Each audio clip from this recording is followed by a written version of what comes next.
Hello everybody, it's Kevin from K26 Productions and welcome back to another Nerf video. Today I'm going to be showing off my modified Nerf Mega Cycloneshock blaster. If you notice, there are some different barrels in here. What I did to modify this is I replaced these barrels. These are 3D printed barrels I found online. And then I also upgraded it with the K26 spring, which I'll talk a little bit more about that and what I had to do to get that to work. And I took the pins out because I needed that to do with the barrel. So that's the basic stuff I did. Modified it so that I can shoot long or shoot regular elite darts, so like waffles, that sort of thing, or short darts. You can also double load short darts. I tried Rival, but Rival balls actually are a bit big for here. Now I have a random smaller ball that went in here and it worked pretty well, you know, without the barrels, but I only have one of those. I don't even know what it's from, so I didn't mess with being able to take these out and shoot Rival. So this can just shoot your full length and your half length darts, no Rival or anything like that. First I had to take the pins out of the back of the barrel here in order to put in the new barrels, and I just used some snippers and snipped those to take those out. And then I had to 3D print the barrels themselves, and I got those online. I'll put the link to the specific ones that I used in the item or in the video description, so you can go get them yourself. There's a few different ones, but I just picked these because they were free and they seemed to work. They just said that you needed to wrap them with one loop of electrical tape, and then they would just slide in and friction fit, which is what I did. I did notice that when I just friction fit them and I test fired them, some of them were coming out, so I decided to super glue them to keep them in there. And I just used some Gorilla super glue, put a little bit on there, slide them in the barrels, and that seems to hold them. As far as the spring goes, I used a K26. I tried to put a K26 that's the same size as the spring that I took out of it in there. However, doing that, it would not compress far enough to catch. There wasn't enough compression to do that. So I had to cut the K26 down quite a bit, like 1 or 2 coils difference than the original spring, unfortunately. So if you notice, now there's a bit of gap here, and there's always a little bit of gap like this on a Cycloneshock, but there's more than normal. And the reason for that is because the spring is sitting up inside the barrel. It doesn't go all the way back to where it's getting compressed. So I cut it down to enough to where it would actually work, and it does work, and it gives me the FPS, gives me a good FPS boost, but it's not perfect, I guess. There's probably a better spring that you can use, or a different spring that might work better.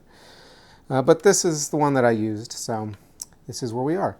To put the K26 in it, I had to actually cut out the front of the plunger tube because it was really tight in there. Well, I didn't cut it out, I just dremelled it out a little bit to make it a little bit looser.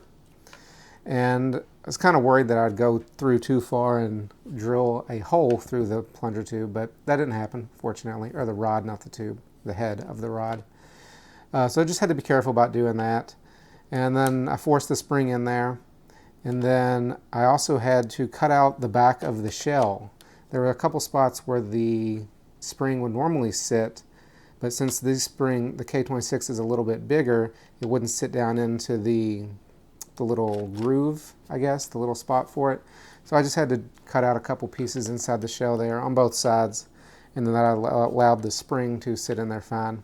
Like I said, I had to, in order to put the new 3D printed barrels in there, I had to take out the pins.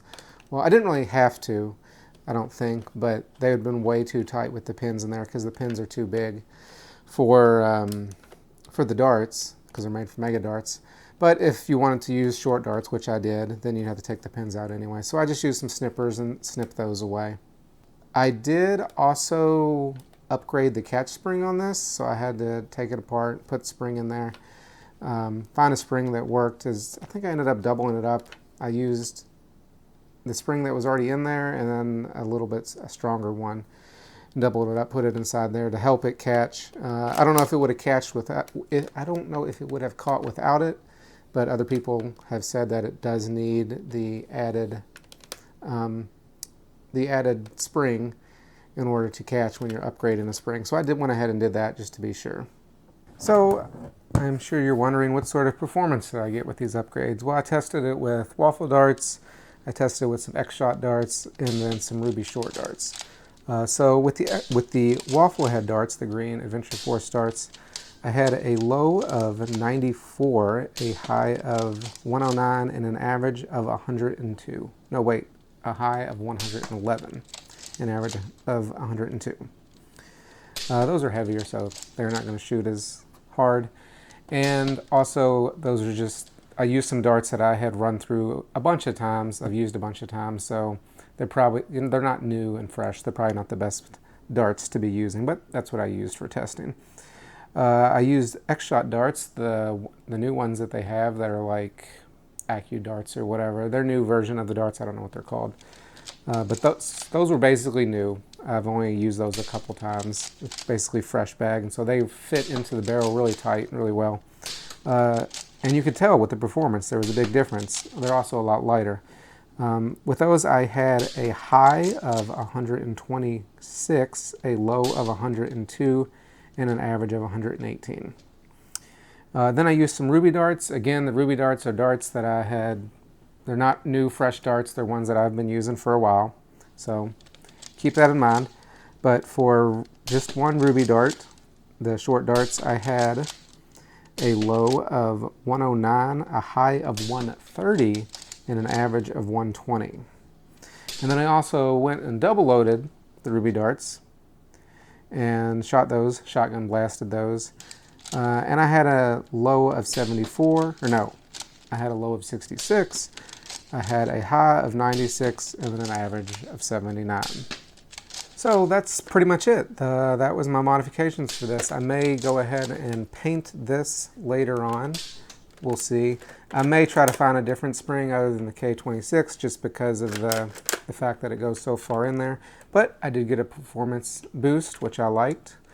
And I'm able to use my short darts now. So that is pretty much it. I hope you all found this video useful. I hope you enjoyed it. And I will see you in the next one.